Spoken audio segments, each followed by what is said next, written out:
Hello, welcome all. আমি রোহিত। আজকে আমরা ক্লাস 9-এর এনসিইআরটি চ্যাপ্টার 1-এর লাস্ট পার্ট নিয়ে আলোচনা করব। অর্থাৎ আমাদের আজকে আলোচনার বিষয় শুরু হবে can matter change it state, অর্থাৎ ম্যাটার কি তার স্টেটগুলোকে পরিবর্তন করতে পারে। আমরা দেখেছি জলই একটা সাধারণ উদাহরণ, যে আমরা দেখতে পাই জলের তিনটে স্টেটই আমরা দেখতে পাই। জলকে বরফ হিসাবে দেখতে পাই, তাহলে এটা সলিড স্টেট। জলকে আমরা জল বা লিকুইড হিসাবে দেখতে পাই, সেটা জলের লিকুইড স্টেট। আবার জল যখন ফোটায় তখন সেটা বাষ্পে পরিণত হয়ে যায়, তখন সেটাকে আমরা ভেপার হিসাবে তার গ্যাসিয়াস স্টেটটা দেখতে পাই। তাহলে what happens inside the matter during the change of state? যখন ম্যাটার তার স্টেট চেঞ্জ করছে, তার ভিতরে কি হচ্ছে? What happens to the particles of matter during the change of state? ম্যাটারের যে পার্টিকেলগুলো আছে তাদের সাথেই বা স্টেট চেঞ্জের সাথে কি হচ্ছে? How does this change of state take place? কীভাবে স্টেট চেঞ্জটা ঘটছে? We need all the answers to this questions. আমাদের প্রত্যেকটা অ্যান্সারই দরকার। তার জন্য আমরা কি করলাম না, একটা অ্যাক্টিভিটি করলাম। অ্যাক্টিভিটির মাধ্যমে ওই 150 গ্রাম মতো আইস নিলাম, সেটাকে একটা বিকারের মধ্যে রাখলাম, তারপর সেখানে থার্মোমিটার অ্যাড করলাম, যাতে আমরা কি করতে পারি না, আইসের টেম্পারেচারটাকে অবজার্ভ করতে পারি। তারপর সেখানে আমরা একটুখানি হিট দিলাম। হিট দেওয়ার ফলে আস্তে আস্তে কী হচ্ছে না, আইসটা গলতে শুরু করলো এবং একটা নির্দিষ্ট সময় গিয়ে পুরোপুরি জলে পরিণত হয়ে গেল। আমরা প্রত্যেকটা ক্ষেত্রে টেম্পারেচারটাকে অবজার্ভ করলাম থার্মোমিটারের মাধ্যমে। তার পরবর্তীকালে আবার কি করলাম, যে জলটা পরিণত হলো, সেখানে আবার হিট দেওয়ার ফলে সেটা কিসে পরিণত হচ্ছে? ভেপারে পরিণত হচ্ছে, ওয়াটার ভেপারে। সেটার হিটটাও আমরা অবজার্ভ করলাম। তার ফলে আমরা কিছু কিছু জিনিসে কিছু পরিবর্তন দেখতে পেয়েছি, সেগুলো নিয়ে এখন আলোচনা করব। On increasing the temperature of solids, the kinetic energy of particle increases. যখনই আমরা সলিডের মধ্যে টেম্পারেচারটাকে বাড়াচ্ছি, ইনক্রিজ করছি, তাহলে আমরা আগেই পড়েছি কাইনেটিক এনার্জি সম্পর্কে, যে পার্টিকেলগুলোর ভেতরে যে ফ্রি স্পেস থাকে এবং তার ফলে তারা কি করতে পারে, মুভ করতে পারে, তার জন্য তাদের এনার্জি থাকে, তার নামই হচ্ছে কাইনেটিক এনার্জি। যেই হিট করছি, তাহলে তাদের মুভমেন্টটা কেন বাড়ছে? তাদের কাইনেটিক এনার্জিটা বৃদ্ধি পাচ্ছে। যখনই কাইনেটিক এনার্জিটা বাড়ছে, তখনই কি হচ্ছে, ওরা প্রচণ্ড স্পিডে না ভাইব্রেট শুরু করে দিচ্ছে, ভাইব্রেট হতে। এবং এই ভাইব্রেট হওয়ার জন্যই একটা এনার্জি, যে হিট হিসাবে আমরা যে এনার্জিটাকে দিচ্ছি, এই এনার্জিটা কি করছে, তাদের মধ্যে পার্টিকেলগুলোর মধ্যে আমরা আগে পড়েছি একটা নির্দিষ্ট ফোর্স অফ অ্যাট্রাকশন থাকে, যার ফলে ওরা একে অপরের সাথে অ্যাট্রাক্টেড থাকে। তাহলে সেই ফোর্স অফ অ্যাট্রাকশনগুলোকে কী করছে, ওভারকাম করে দিচ্ছে। কোনটা? এই হিট এনার্জি দেওয়ার ফলে যে কাইনেটিক এনার্জিটা তৈরি হচ্ছে সেইটা। তার ফলে the particles leave their fixed position and start moving freely. এবং এর ফলে কি হচ্ছে, ওই পার্টিকেলগুলো আছে, ওদের যে ফিক্সড পজিশন ছিল না, সেগুলোকে কি করছে, ফিক্সড পজিশনগুলো তারা ছেড়ে চলে যাচ্ছে এবং এখানে ওখানে মানে ফ্রিলি মুভ করতে পারছে। কারণ একটাই, তাদের কাইনেটিক এনার্জি বেড়ে গেছে, তাদের এক জায়গায় থাকার কোনো আর প্রয়োজন নেই। আর stage is reached when the solid melts and is converted into liquid. একটা নির্দিষ্ট সময়ে আবার পৌঁছে যায়, যখন পুরোপুরি সেই সলিডটা কী হয়ে যায়, সমস্ত কিছু ফোর্স অফ অ্যাট্রাকশনের বাধাকে ছিন্ন করে পুরোপুরি কী হয়ে যাচ্ছে, লিকুইডে কনভার্ট হয়ে যাচ্ছে। The minimum temperature at which a solid melts to become a liquid at atmospheric pressure is called its melting point. তাহলে একটা মিনিমাম টেম্পারেচার, যে টেম্পারেচারের মধ্যে একটা সলিড কিসে পরিণত হচ্ছে না, গলে গিয়ে পুরোপুরি লিকুইডে পরিণত হচ্ছে। বাইরে থেকে প্রেশার দিচ্ছি না, কিন্তু এই অ্যাটমসফিয়ারিক প্রেশারের মধ্যেই পরিণত হচ্ছে, যে মিনিমাম টেম্পারেচারে, সেটাকেই আমরা বলবো মেল্টিং পয়েন্ট। কেন মিনিমাম টেম্পারেচার বলছি? একটা জিনিস যখন 0 ডিগ্রি সেলসিয়াস উষ্ণতা থাকবে না, 0 ডিগ্রি সেলসিয়াস উষ্ণতাতে কিন্তু বরফ গলে জল হয়ে যাচ্ছে। তার থেকে বেশি উষ্ণতাতেও বরফ গলে জল হচ্ছে, কিন্তু সব থেকে কম কোন উষ্ণতাতে বরফ গলে জল হচ্ছে? 0 ডিগ্রি সেলসিয়াস উষ্ণতা। তাহলে আমি ওই জন্য বলছি যে মিনিমাম টেম্পারেচারের মধ্যে সলিড লিকুইডে পরিণত হচ্ছে, সেটাকেই আমরা বলবো তার melting point. The melting point of a solid is an indication of strength of the force of attraction between its particles. তাহলে এই যে মেল্টিং অফ পয়েন্টের মানে melting point of A solid কি ইন্ডিকেট করছে, যে ওই যে পার্টিকেলসগুলোর মধ্যে যে ফোর্স অফ অ্যাট্রাকশনগুলো আছে, সেটা কতটা স্ট্রেন্থি, কতটা শক্তিশালী। তাহলে মেল্টিং পয়েন্ট যার যত কম, তার পার্টিকেলগুলোর মধ্যে ফোর্স অফ অ্যাট্রাকশন কি তত কম। আমি যদি দেখি যে পার্টিকেলসগুলোর মধ্যে যে ফোর্স অফ অ্যাট্রাকশন ওভারকাম করার জন্য আমাকে কি করতে হবে, বেশি এনার্জি দিতে হবে। বেশি এনার্জি দেওয়া মানে কি, এক কথায় বেশি হিট দিতে হবে। তাহলে তার মেল্টিং পয়েন্টও কী হবে, অনেকটা বেড়ে যাবে।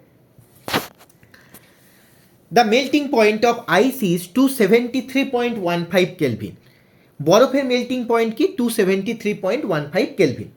The process of melting, that is change of solid into liquid state is also known as fusion. আমরা একটা কি জিনিস জানলাম, তাহলে সলিডের যে লিকুইড স্টেটে পরিবর্তন সেটাকে শুধুমাত্র যে মেল্টিং বলছি তা না, এটার আর একটা নাম আছে, তার নাম কি? Fusion. When a solid melts its temperature remains the same. একটা সলিড গলতে শুরু করছে, যেমন ধরো বরফ, বরফ যখন জমে আছে তার টেম্পারেচার 0°C, আবার বরফটা গলে যখন জল হচ্ছে তখনও তার টেম্পারেচার 0°C। তাহলে নিশ্চয়ই তো একটা হিট দরকার সেই বরফটাকে গলানোর জন্য। সেই হিটটা কোথার থেকে পাচ্ছি আমরা? You must have observed during the experiment of melting that the temperature of system doesn't change after the melting point is reached. কি দেখতে পেলাম? আমরা যখন দেখতে পেলাম আগের বার যখন বরফ, যেটা তো বললাম উদাহরণ দিলাম, বরফ যখন গলতে শুরু করলো তখন কি হয়ে যাচ্ছে? টেম্পারেচারে কিন্তু কোনো চেঞ্জ হচ্ছে না, যতক্ষণ না পর্যন্ত শেষ পর্যন্ত গলে জল হয়ে যাচ্ছে। This happens even though we continue to heat the beaker. কেন? আমরা বিকারটাকে হিট করছি তাও চেঞ্জ হচ্ছে না কেন? we continue to supply heat. This heat gets used up in changing the state by overcoming the force of attraction between the particles. As this heat energy is absorbed by the ice without showing any rise in temperature. অর্থাৎ কথাটা কি? তাহলে আমরা যে হিটটা দিচ্ছি সেই হিটটা কোথায় যাচ্ছে? আগেই আমরা বললাম এখানে হিটটাকে এনার্জি হিসাবে কনসিডার করো। তাহলে ওই যে পার্টিকেলগুলোর মধ্যে যে ফোর্স অফ অ্যাট্রাকশন আছে, সেই ফোর্স অফ অ্যাট্রাকশনকে ওভারকাম করার জন্য একটা এনার্জি দরকার, সেই এনার্জিটাই তো আমরা দিচ্ছি অ্যাজ এ হিট। তাহলে এনার্জি পেয়ে যখন সে কাইনেটিক এনার্জিটা বাড়ছে, ওভারকাম করছে ফোর্স অফ অ্যাট্রাকশন, তাহলে সেই হিটটা তো আর কোনোভাবে টেম্পারেচারে রাইজ করতে অংশগ্রহণ করছে না, সেটা পুরোপুরি কনজিউম করে নিচ্ছে কে? ওই পার্টিকেলগুলো নিজেদের ফোর্স অফ অ্যাট্রাকশন, এই ফোর্স অফ অ্যাট্রাকশনকে কমানোর জন্য, অর্থাৎ তোমার কাইনেটিক এনার্জিকে বাড়ানোর জন্য। It is consider that its gets hidden into the contents of the beaker and known as latent heat. কী হয় না, এটাকে ভাবা হয় এটা কিসে? ওই কন্টেন্টস, বিকারের যে কন্টেন্টগুলো আছে তার মধ্যেই কোনোভাবে লুকিয়ে গেছে, এবং এটাকে বলা হচ্ছে কি হিট? না latent heat. The word latent means hidden. Latent কথার অর্থ হচ্ছে লুকিয়ে থাকা বা হিডেন হওয়া। The amount of heat energy that is required to change 1 kg of solvent into liquid at room temperature at its melting point is known as latent heat of fusion. তাহলে কি বলছি? যে 1 কেজি ওজনের ধরো কোনো solid, তাকে আমরা room টেম্পারেচারের মধ্যে গলাবো তার জন্য, বা রুম টেম্পারেচারের মধ্যে মেল্ট করব, তার জন্য আমার একটা নির্দিষ্ট পরিমাণ হিট এনার্জি দরকার। সেই হিট এনার্জিটাকেই আমরা বলবো ল্যাটেন্ট হিট অফ ফিউশন। অর্থাৎ 1 কেজি সলিডকে গলানোর জন্য যে পরিমাণ হিট এনার্জি দরকার তাকে আমরা বলছি latent heat of fusion. So particles in water at 0°C অথবা 273 kelvin, 273 kelvin have more energy as compare to the particles in ice at the same temperature. তাহলে জলের মধ্যে, মানে 0°C জলের মধ্যে যে পরিমাণ এনার্জি আছে, 0°C আইসের মধ্যে সেম টেম্পারেচারের মধ্যে কি হয় না, এনার্জিটা কম আছে। কেন?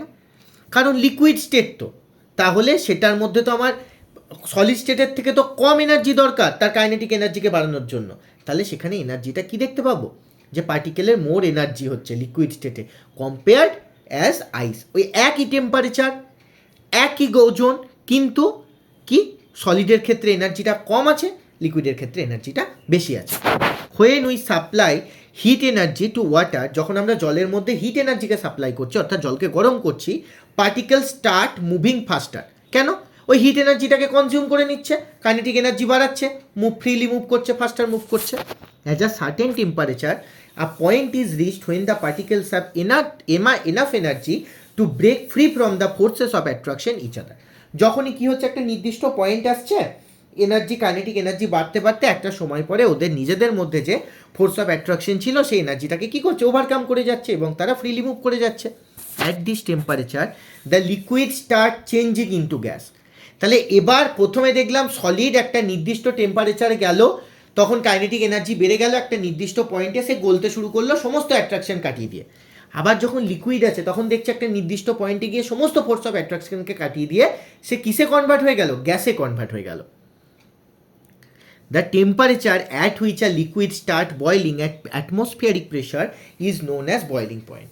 তাহলে যে নির্দিষ্ট টেম্পারেচারের মধ্যে একটা লিকুইড কি অ্যাটমসফিয়ারিক প্রেশারের মধ্যে, বাইরে থেকে প্রেশার দিইনি, ওই অ্যাটমসফিয়ারিক প্রেশারের মধ্যে আবার কি করতে বয়েল করতে শুরু করলো, তাকে আমরা বলবো boiling point. Boiling is a bulk phenomenon, এটা একটা অনেক বাল্ক ফেনোমেনন, অর্থাৎ একটা বড় পদ্ধতি। Particles from the bulk of the liquid gain enough energy to change it to the vapour state.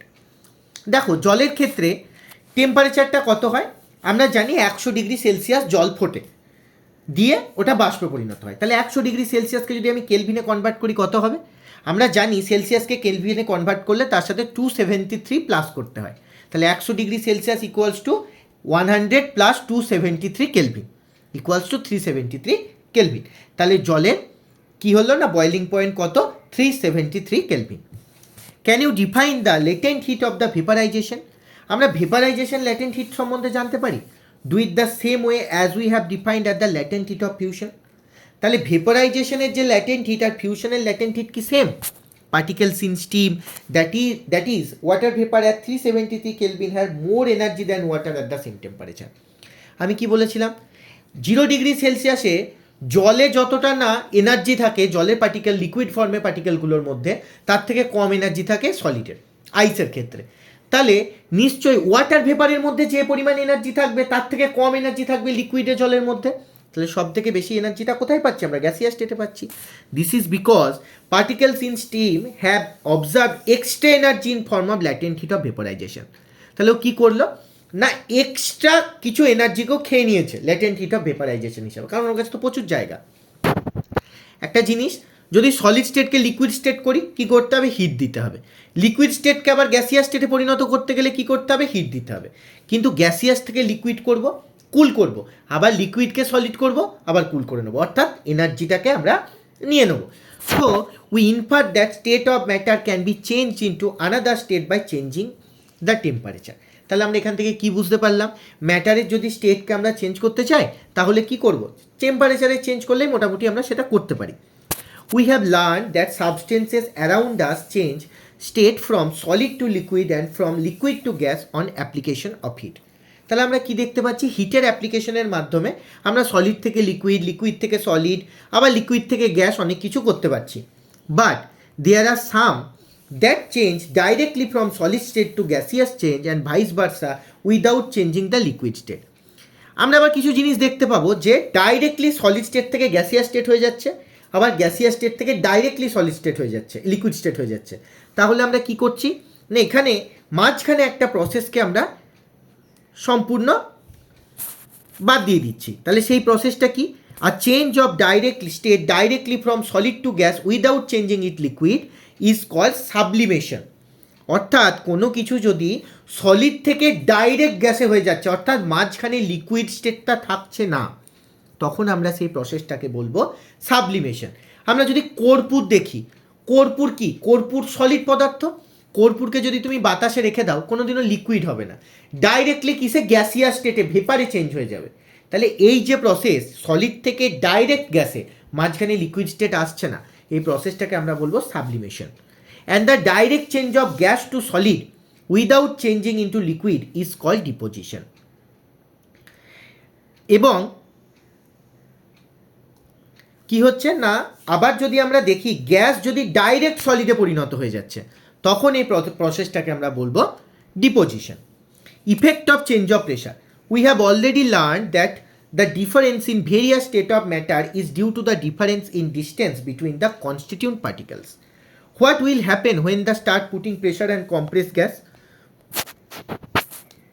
enclosed in a cylinder?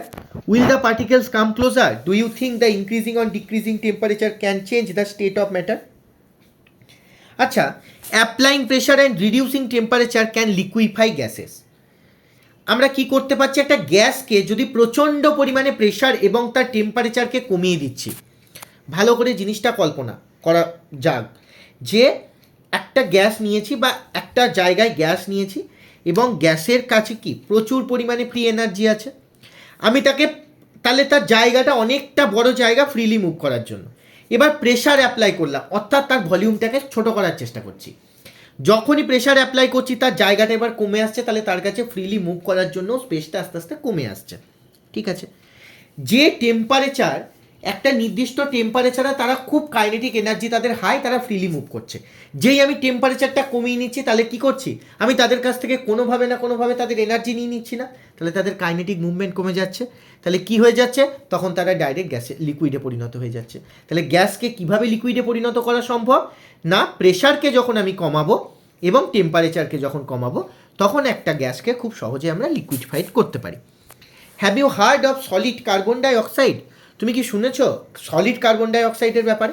It is stored under high pressure. এটাকে high প্রেশারের মাধ্যমে স্টোর করে রাখা হয়। Solid CO2 gets converted directly into gaseous state. Solid CO2 কি হয়ে যায়, liquid না হয়ে ডাইরেক্ট গ্যাসিয়াস স্টেটে হয়ে যায় on decrease of pressure of 1 atmosphere. তাহলে 1 অ্যাটমসফিয়ারের প্রেশার যখন আমরা কি করতে পারি, ডিক্রিজ করতে পারি, তখন এটা লিকুইড স্টেটে না গিয়ে ডাইরেক্টলি সলিড থেকে গ্যাসে কনভার্ট হয়ে যায়। This is the reason that solid carbon die oxide is also known as dry ice. এই কারণেই আমরা কি বলতে পারি, সলিড কার্বন ডাই অক্সাইডকে ড্রাই আইস বলতে পারি। Thus we can say that pressure and temperature determine the state of substance whether it will be solid, liquid or gas.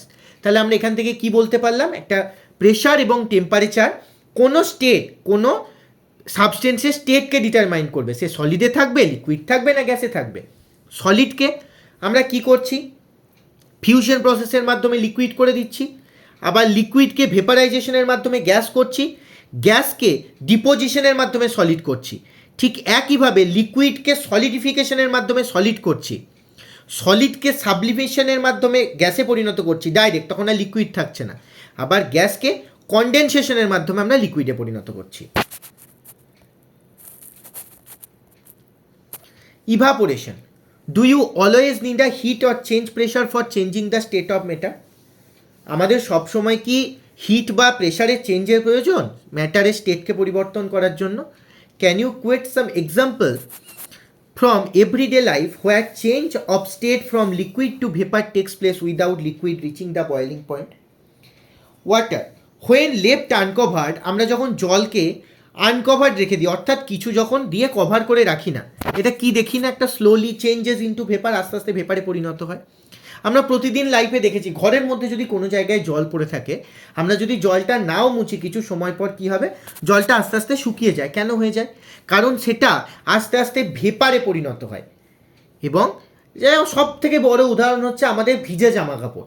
জামা কাপড় যখন আমরা মেলে দিই, তখন কি করি, আমরা সেটাকে কি এক্সট্রা করে টেম্পারেচারে চেঞ্জ করি না, সেটা আস্তে আস্তে আস্তে আস্তে ভেপারাইজেশন হয় তার মধ্যে, এবং ক্লথগুলো ড্রাই আপ হয়ে যায়। What happens to water in the above two examples? কী হয় জলের সাথে এইগুলো কেন হচ্ছে? We know that particles of matter are always moving and are never at rest. আমরা সবসময় জানি ম্যাটারের পার্টিকেল কোনো সময় স্থির অবস্থায় থাকে না, কন্টিনিউয়াসলি মুভ করতে থাকে। At a given temperature in any gas, liquid or solid, they are particles with different amounts of kinetic energy. In these cases of liquid, a small fraction of particles at the surface have higher kinetic energy, is able to break away from the forces of attraction of the particles and get converted into vapor. তাহলে কি বললাম, লিকুইডের ক্ষেত্রে খুব অল্প সারফেসের মধ্যে অল্প পার্টিকেলগুলো কি হয়, অনেক বেশি কাইনেটিক এনার্জি তাদের হাই থাকে। তাহলে কাইনেটিক এনার্জি যখন বেশি থাকছে, তারা খুব সহজেই কি করতে পারে, ফোর্স অফ অ্যাট্রাকশনকে ওভারকাম করছে এবং ভেপারে কনভার্ট হয়ে যাচ্ছে। The phenomenon of change of liquid into vapours at any temperature below its boiling point is called evaporation. আমরা বয়েলিং পয়েন্ট মানে তো বুঝলাম যে সেটা কি হয়ে যাচ্ছে, গ্যাসে রূপান্তরিত হয়ে যাচ্ছে, কিন্তু বয়েলিং পয়েন্ট রিচ না করে তার থেকে কম যে পরিমাণ টেম্পারেচারে একটা লিকুইড ভেপারের মধ্যে চেঞ্জ হয়ে যায়, তখন সেই প্রসেসকে আমরা বলবো evaporation. Factors affecting evaporation, let us understand this with an activity. আমাদের অ্যাক্টিভিটির মাধ্যমে আমরা কি বুঝতে পারবো কী কী ফ্যাক্টর ইভাপোরেশনকে অ্যাফেক্ট করে। Take 5 ml of water in a test tube and keep it near a window or under a fan. 5 ml জল নিলাম একটা টেস্ট টিউবের মধ্যে, 5 ml জল নিয়ে সেটাকে জানলা বা ফ্যানের নিচে রাখলাম। Take 5 ml of water in an open china dish, open china dish মানে plate, and keep it near a window. আবার কি করলাম, সেটাকে ওই একই রকম ফ্যানের তলায় আর জানলার ধারে রাখলাম। আবার কি করলাম, একটা 5 ml জল নিলাম এবং সেটাকে চায়না ডিশের মধ্যে রেখে inside a cupboard of or shelf in your class. তাহলে কী করলাম, আলমারি বা সেলফের ভেতরে ভরে রেখে দিলাম। তাহলে তিনটে জিনিস করলাম। কি কি করলাম? প্রথমে করলাম 5 ml জল নিলাম, সেটাকে টেস্ট টিউবের মধ্যে ভরে জানলার ধারে বা ফ্যানের নিচে রাখলাম। তারপর একটা প্লেটের মধ্যে জল নিলাম, জল নিয়ে সেটাকে জানলার ধারে বা ফ্যানের নিচে রাখলাম। আর কি করলাম, প্লেটের মধ্যে জল নিয়ে সেটাকে আলমারির ভেতরে ভরে রেখে দিলাম। কি করলাম, রুম টেম্পারেচারকে রেকর্ড, রুম টেম্পারেচারের কোনো পরিবর্তন করলাম না। Record the time or days taken for the evaporation process in the above cases. তাহলে আমরা প্রত্যেকের জন্য টাইম এবং ডেটটাকে রেকর্ড করার চেষ্টা করলাম, কে কত তাড়াতাড়ি ইভাপোরেট করতে পারে। Repeat the above 3 steps of activity on a rainy day and record your observation. এই জিনিসটা একবার কি করলাম, যেদিন সানি ডে ছিল সেদিন করলাম, আবার একদিন রেনি ডের দিন করলাম। What do you infer about the effect of temperature, surface area and wind velocity on the evaporation. তাহলে তুমি দেখতে পাবে টেম্পারেচার, সারফেস এরিয়া এবং উইন্ড ভেলোসিটি কীভাবে ইভাপোরেশনের উপর এফেক্ট করেছে। দেখো, তাহলে আমরা জিনিসগুলো বললে বোঝা যাবে। You must have observe the rate of evaporation increases with an increase of surface area. যত সারফেস এরিয়াকে আমরা বাড়াবো, ইভাপোরেশন রেট তত বাড়বে। একটা জিনিস ভালো করে লক্ষ্য করে দেখো তো, যদি একটা অল্প জায়গার মধ্যে বা একটা ছোট বাটির মধ্যে গরম দুধ নেওয়া হয়, সেটা তাড়াতাড়ি ঠান্ডা হয় না যদি আমরা একটা বড় থালার মধ্যে সমপরিমাণ দুধ রেখে দিই, সেটা ঠান্ডা হয় থালার মধ্যে, কারণ থালা সারফেস এরিয়াটা বেশি। We know that evaporation is a surface phenomenon. Evaporation আমরা দেখেছি একটা সারফেস ফেনোমেনন। তাহলে if the surface area increase, যদি সারফেস এরিয়া বড় হয়, the rate of evaporation also increases. While putting clothes for drying up we spread them out. আমরা কি ওই জামা কাপড় শুকানোর জন্য এক জায়গায় ভর্তি করে রাখি জামা কাপড়? না তো, ভালো করে মেলে দিই যাতে সারফেস এরিয়াটা বাড়বে, তার ফলে ইভাপোরেশনটা বাড়বে। And increase of temperature, with the increase of temperature, যত টেম্পারেচার বাড়বে কাইনেটিক এনার্জি তত বাড়বে, তত ইভাপোরেশনও বাড়বে। তাহলে টেম্পারেচার ইনক্রিজ হলে ইভাপোরেশন বাড়ছে। আর decrease in humidity. Humidity is the amount of water vapour present in air. Humidity মানে কি? হিউমিডিটি মানে হচ্ছে এই যে আমাদের এয়ার, ওপেন এয়ারের মধ্যে যদি যে পরিমাণ ওয়াটার ভেপার অর্থাৎ বাষ্প প্রেজেন্ট থাকে, তাকে বলে হিউমিডিটি। তাহলে যদি বেশি পরিমাণ বাষ্প প্রেজেন্ট থাকে, তাহলে কি হবে? তাহলে সেখানে বেশি পরিমাণ বাষ্প থাকলে তাকে ওয়াটার ভেপারে পরিণত, মানে আরও বেশি টেম্পারেচার দরকার হবে, কারণ এমনিতেই তো অলরেডি বাতাসের মধ্যে জল আছে। তারপরে কি হচ্ছে না, আমরা ইভাপোরেশনটা করানোর জন্য সেই জলটাকে আবার সরানোর চেষ্টা করছি, তাহলে আমাদের কি হচ্ছে, এনার্জি বেশি পরিমাণে লাগছে। তাহলে যখনই হিউমিডিটি বাড়বে তখনই কি হয়ে যাবে, ইভাপোরেশনের রেট কমে যাবে। তারপর an increase in wind speed. যত আমরা দেখেছি ফ্যানের নিচে জামা কাপড় বেশি শুকায় না ফ্যানকে না চালিয়ে জামা কাপড় বেশি শুকায়? ফ্যানের নিচে কেন? কারণ যখনই আমরা একটা ক্লথসকে উইন্ডি ডে, অর্থাৎ তোমার কি হয়, বাতাসে খোলাতে মেলে রেখে দেবো, দেখবো যেই বাতাসের স্পিড বাড়ছে ওয়াটার ভেপারগুলো তাড়াতাড়ি কি হয়ে যাচ্ছে, চলে যাচ্ছে। কেন? কারণ ভেপারের এই যে অ্যামাউন্ট অফ ওয়াটার ভেপার সারাউন্ডিংয়ের মধ্যে ওয়াইন্ড স্পিডের সাথে ভেপারাইজেশনের রেটও আস্তে আস্তে বাড়ছে। How does vaporization cause cooling? কীভাবে ভেপারাইজেশন আমাদের বলা ভুল, কুলিং প্রোভাইড করে। In an open vessel the liquid keeps on evaporating. একটা ওপেন ভেসেলের মধ্যে যদি আমরা লিকুইডকে রেখে দিই, সেটা কি করবে, ইভাপোরেট করবে। The particles of liquid absorb energy from the surroundings to regain the energy loss during evaporation. তাহলে ইভাপোরেশন মানে কি, তাকে তো এনার্জি লুজ করছে ইভাপোরেশনের মাধ্যমে। তাহলে যখনই যে লিকুইডগুলো থাকবে এগুলো কি করবে, সারাউন্ডিং থেকে এনার্জিকে অ্যাবজর্ব করার চেষ্টা করবে, কারণ ওই এনার্জিগুলো নিয়েই ও ইভাপোরেশন করবে। This absorption of energy from surroundings make the surroundings cool. তাহলে সারাউন্ডিংয়ে এনার্জিটা কী হিসাবে আছে, হিট হিসাবে আছে, তাপ হিসাবে আছে। তাহলে ধরো জলটা ইভাপোরেশন করছে, তাহলে জলের ইভাপোরেশন করার জন্য কি দরকার, এনার্জি দরকার। সে এনার্জিটা কোথা পাবে, জল এই সারাউন্ডিং থেকেই পাবে। কী হিসাবে পাবে, হিটটাকে এনার্জি হিসাবে কালেক্ট করবে। তাহলে যখনই হিটটাকে কালেক্ট করছে তখন টেম্পারেচার কমে যাচ্ছে, তার ফলে কী হয়ে যাচ্ছে, কুলিং প্রোভাইড করছে। What happens when you pour some acetone. Acetone মানে nail polish remover on your palm. আমরা দেখেছো কোনো সময় স্পিরিট বা নেল পলিশ রিমুভার যদি আমরা আমাদের পামের উপরে রাখি, কি হয়, সঙ্গে সঙ্গে জায়গাটা ঠান্ডা হয়ে যায় না? কেন?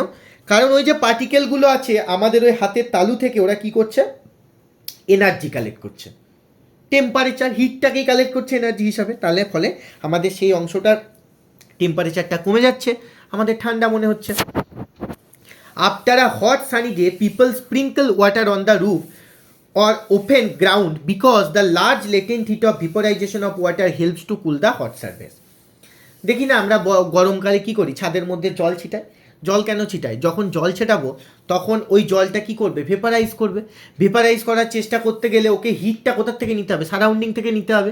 যেই হিটটা সারাউন্ডিং থেকে নেবে, সারাউন্ডের মধ্যে তো তোমার ফ্লোরটা বা ছাদটা পড়ছে, তাহলে তখন সেখান থেকে যখন হিট নিয়েও ভেপারাইজ করবে, তাহলে তোমার ছাদের হিটটা কি হয়ে যাবে, অনেকটা কমে যাবে। তখন মনে হবে আমাদের ঠান্ডা লাগছে বা একটু ঠান্ডা অনুভূত হবে।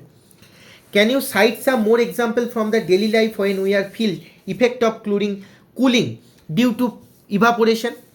দেখো না, ইভাপোরেশনের মাধ্যমে ঠান্ডা কীরকমভাবে হয়, যখন আমরা ঘামি, ঘামটা আস্তে আস্তে শুকায়, অর্থাৎ কি সেই ঘামের যে জলটা সেটা ইভাপোরেট করছে।